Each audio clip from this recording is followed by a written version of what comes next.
se rige por un principio de tipicidad, definición clara y precisa de la conducta que voy a sancionar. Y si dejamos normas sancionadoras así tan abiertas, se corre el riesgo de perseguir y criminalizar a las más vulnerables, en este caso las trabajadoras sexuales. Buena.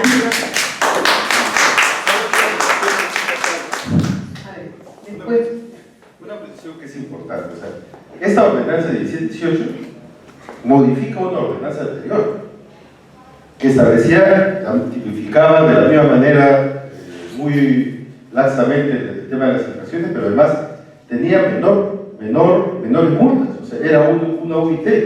Lo que hace esta nueva norma, el 1718, es esa una UIT se convierte en 2 UITs. O sea, infracciona más, mejor dicho, genera mayores multas para el supuesto infractor. Entonces, o sea, ha habido una tendencia, y yo con todo el cariño que nos tenemos, pero esa norma fue aprobada en julio de hace 2 años y fue aprobada en el Consejo Municipal, donde la mayoría fuerza social. O sea, ese Consejo Municipal es el que aprueba esa norma, con mucha mayor sanción que la norma que fue aprobada, porque esto tiene antecedente de una norma que fue aprobada en la época de Castañeda. Y esa es la preocupación. O sea, alguien en la municipalidad está preocupado por responsabilizar a trabajadores de los problemas que hay en la ciudad y ha generado una nueva norma que agrava las sanciones. O sea, esa es la preocupación. Por eso es que a mí me parece importante el tema de las derogatorias y es importante el tema también de aprobar la ley, porque esa ley nos da un marco mucho más integral para ver cómo garantizamos los derechos de las trabajadoras sexuales. Bien. Okay.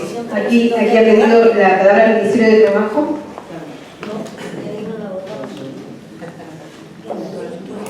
En principio, buenas tardes. Mi nombre es Renato Sarzo, soy director de Políticas y Normativa de Trabajo del Ministerio de Trabajo y Promoción del Empleo. Vengo aquí en calidad de invitado. En principio, agradezco la invitación que tuvieron a bien brindarme por correo electrónico y luego de manera formal para este evento que me parece ciertamente muy importante porque pretende visibilizar una problemática, ¿no? que está relacionada al trabajo sexual. Y me parece que además son muy oportunos los comentarios de los panelistas en relación al proyecto del asesor de Retrasex y que creo que merecerían la pena ser incorporados en una versión enriquecida del proyecto normativo. Y en ese ánimo también de enriquecimiento de este proyecto, me atrevo a sugerir un enfoque mayor del trabajo sexual en el Perú, porque ciertamente el trabajo sexual sí es efectivamente una prestación de servicios que entiendo se brinda de manera libre, ¿no? y autónoma, pero que no solamente tiene un componente laboral, ¿no? tiene también otros componentes que me parece que deberían ser tenidos en cuenta en el proyecto normativo. Por ejemplo, estamos hablando de un componente de tipo administrativo, que yo noto mucho que es de gran interés acá. Estamos hablando de ordenanzas municipales, estamos hablando de autorizaciones, estamos hablando de infracciones y sanciones administrativas. Y en eso se requiere también no solamente llamar a la participación del Ministerio de Trabajo, ¿no? se requiere también llamar a la participación de los gobiernos locales, en principio, y gobiernos regionales después. Pero a través del Consejo de Gobernadores Locales o Consejo de Gobernadores Regionales, por ejemplo. Igual también el trabajo sexual implica o involucra un componente adicional, que es un componente de tipo penal, ¿no?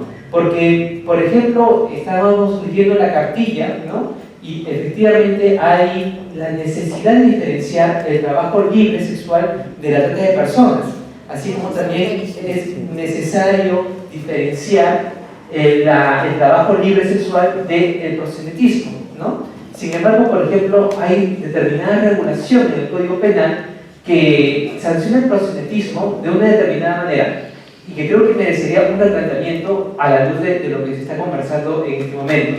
Y por ejemplo, en materia de modificaciones de los tipos penales, y aquí hay abogados y seguro saben el tema, no solamente participa el sector trabajo, sino que también es necesaria la participación del Ministerio de Justicia, ¿no? en relación a las modificaciones de los tipos penales, así como también, ¿por qué no?, la participación del Ministerio del Interior, porque acá también he escuchado que hay determinados abusos en cometen la Policía Nacional del Perú en relación al trabajo sexual, que de por sí no es un delito, obviamente, ¿no?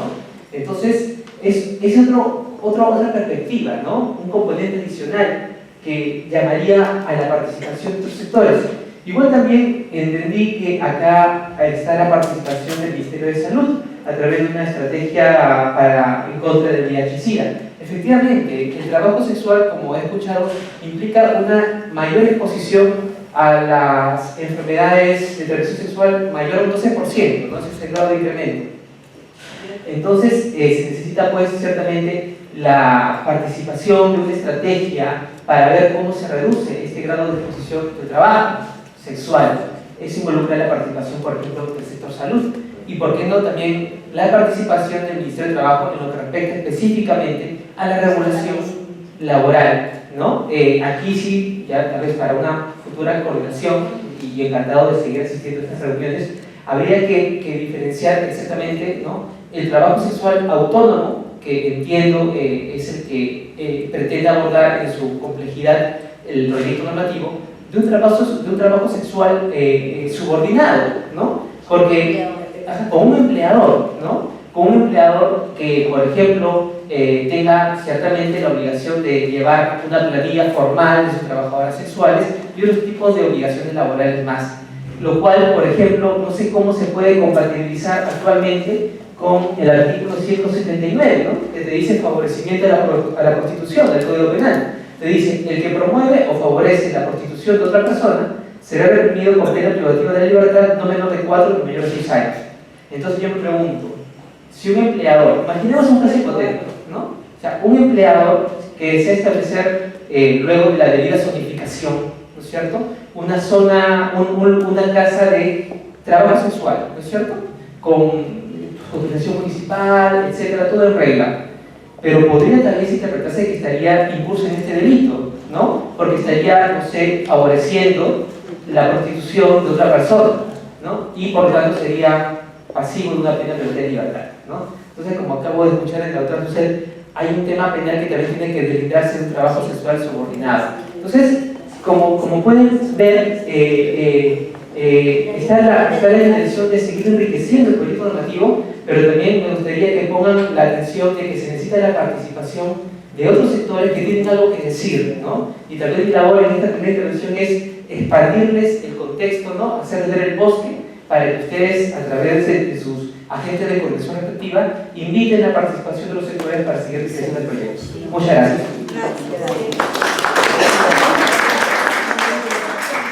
Muchas gracias, ministro de Trabajo. Gracias, Steve. Quiero felicitar por el trabajo que sé que se está haciendo.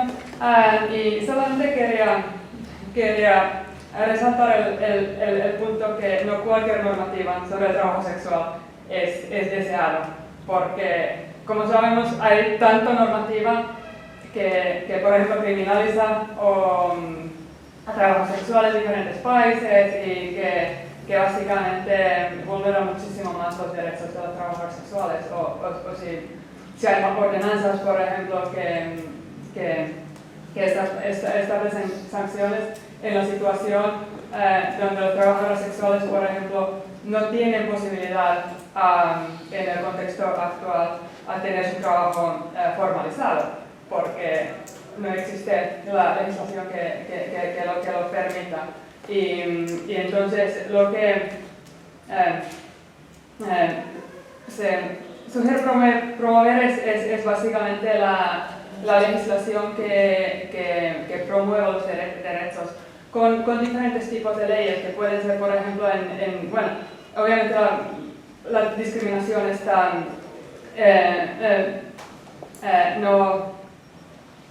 no se puede discriminar en base de la legislación peruana, pero todos sabemos que eso está pasando muchísimo.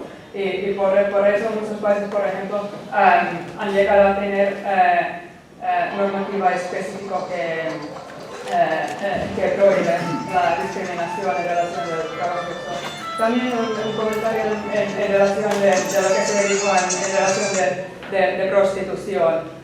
Bueno, la prostitución es una palabra que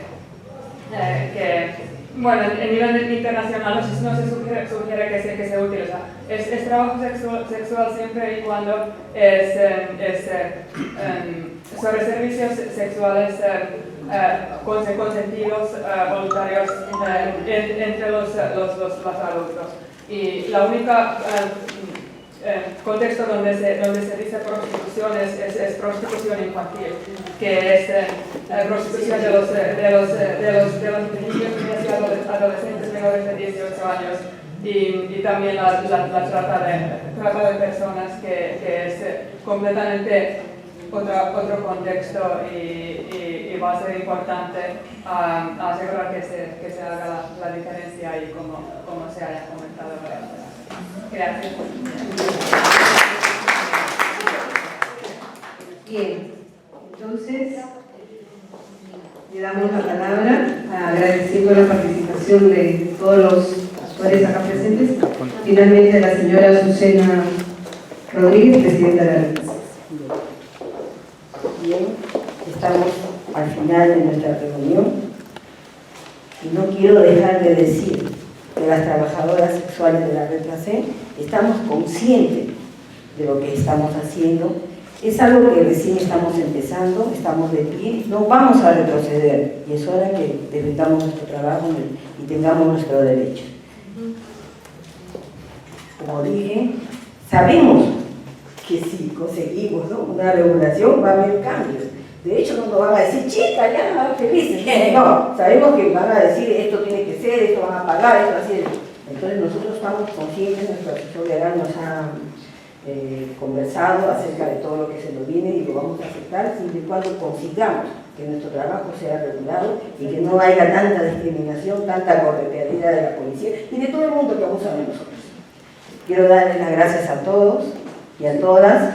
Gracias por su participación, gracias por estar aquí. Desde este momento esta reunión nos va a servir para tener una bandera que podamos decir, estamos defendiendo nuestro derecho. Gracias a todos ustedes, gracias a Panel, gracias a mi equipo técnico que siempre nos está acompañando, asesorando, gracias a Terry y gracias a todos ustedes.